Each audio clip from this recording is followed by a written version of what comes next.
Assalamualaikum warahmatullahi wabarakatuh. Nama saya Siti Nur Syuhada binti Yaakob dan nombor matrik saya 287385. Tajuk saya berkenaan dengan analisis dasar. Pengenalan kepada analisis dasar ini merupakan salah satu daripada proses peringkat kitaran dasar untuk idea mengatur dan menyusun kesukaran dalam membuat dasar. Analisis dasar ini menjadi satu teknik yang diguna pakai dalam pentadbiran awam bagi membantu penjawat awam, aktivis dan lain-lain bagi menyemak dan menilai pilihan yang ada. Seterusnya adalah definisi analisis dasar.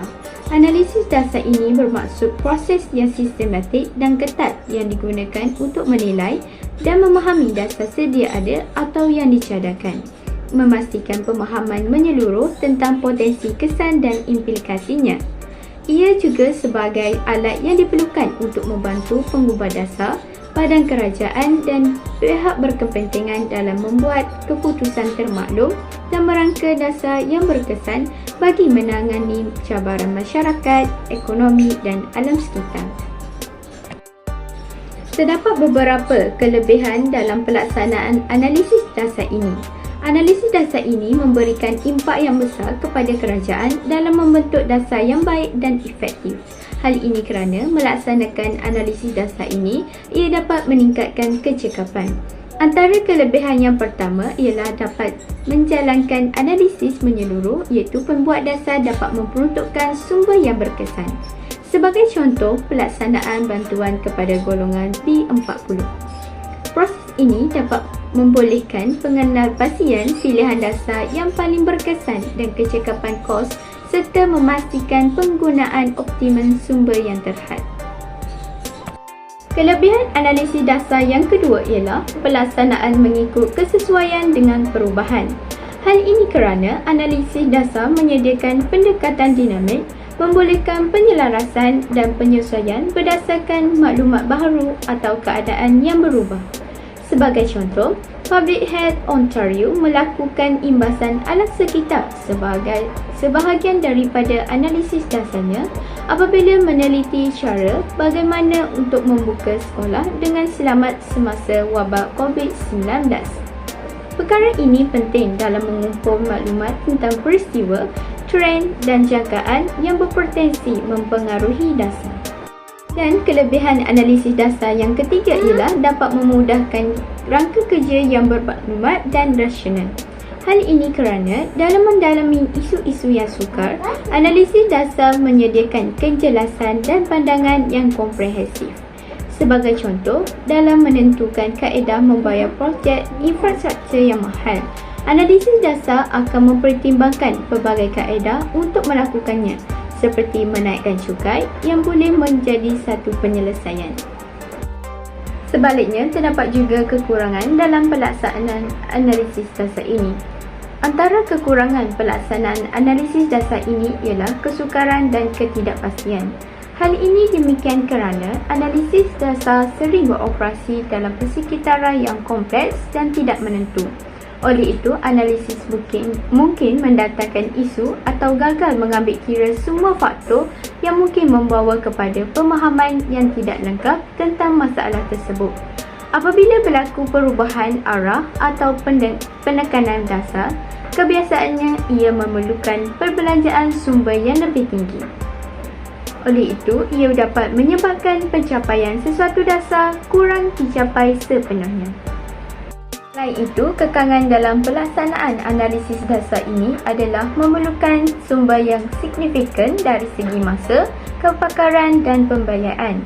Hal ini kerana bagi organisasi yang berskala kecil atau mereka yang mempunyai sumber yang terhad, kemungkinan tindakan perlu ditingkatkan dan diperkukuhkan lagi untuk menjalankan analisis yang komprehensif. Hal ini kerana tugas menganalisis dasar agak rumit dan memerlukan penelitian yang baik. Akhir sekali, kekurangan dalam pelaksanaan analisis dasar ini ialah implikasi yang tidak dijangka. Hal ini kerana setiap dasar mungkin mempunyai implikasi yang tidak dijangka walaupun sudah menjalankan pemeriksaan menyeluruh. Pengubahsuaian yang dilakukan sebagai tindak balas kepada analisis mungkin memburukkan isu yang sedia ada atau menimbulkan isu baharu dengan akibat yang tidak dijangka bagi pihak berkepentingan yang berbeza. Di samping itu, terdapat beberapa kepentingan pelaksanaan analisis dasar. Proses analisis dasar merupakan salah satu proses yang penting dalam menghasilkan dasar yang efektif. Antara kepentingan analisis dasar ini ialah cara analisis dasar mencadangkan kaedah untuk menilai alternatif dasar. Menilai alternatif dasar ini seperti mengambil kira dari segi kekuatan, kelemahan serta menyediakan saranan mengenai pendekatan dasar pilihan bagi memperolehi pelbagai matlamat politik, ekonomi dan sosial. Tambahan pula, analisis ini dapat membantu mentafsir dasar sedia ada dengan objektif utama menyediakan cadangan penambahbaikan. Cadangan penambahbaikan kepada menilai alternatif dasar ini ialah penganalisis dasar perlu meneliti alternatif yang mampu memberikan keuntungan jangka masa panjang agar dasar yang dilaksanakan mencapai objektif pelaksanaan. Cadangan penambahbaikan kepada menilai alternatif dasar ini ialah penganalisis dasar perlu meneliti alternatif yang mampu memberikan keuntungan jangka masa panjang agar dasar yang dilaksanakan mencapai objektif pelaksanaan sepenuhnya. Seterusnya, kepentingan analisis dasar ini ialah membantu proses keputusan dilaksanakan bagi merangka dasar yang berkesan untuk mencapai matlamat yang telah ditetapkan. Hal ini kerana ia melancarkan proses melalui pendekatan sistematik bagi membandingkan pelbagai pilihan dasar berkenaan dengan objektif dan matlamat yang sedia ada. Sebagaimana kekangan yang dihadapi dalam memerlukan sumber, cadangan penambahbaikan ialah penganalisis dasar haruslah menganalisis dapatan data dengan merangka kesan baik melebihi kesan buruk agar tahap keberhasilan yang berkualiti, cekap dan bersesuaian dengan keperluan. Hal ini dapat memastikan pembaziran masa dan kos tidak berlaku. Akhir sekali, kepentingan analisis dasar ini ialah dapat menentukan peluang bagi penambahbaikan. Hal ini kerana analisis dasar dapat dijadikan sebagai alat ukuran kekuatan untuk dasar awam dan memberikan asas bagi pengubahsuaian dasar melalui pengenapasian kekuatan dan kelemahan dasar serta bidang yang diberikan penambahbaikan. Oleh itu, penambahbaikan yang dapat dilaksanakan sekiranya implikasi yang tidak dijangka berlaku, penganalisis perlu meningkatkan kemahiran bagi menafsir, memerhati dan menghubungkaitkan setiap tindakan yang dapat diambil. Hal ini dapat memastikan sebarang refleksi yang diberikan daripada dasar yang dijalankan mempunyai inisiatif lain bagi mengatasinya semula. Kesimpulannya, analisis dasar ini merupakan salah satu proses yang penting dalam menghasilkan pelbagai dasar dan sememangnya dapat memberikan impak yang besar kepada pelaksana.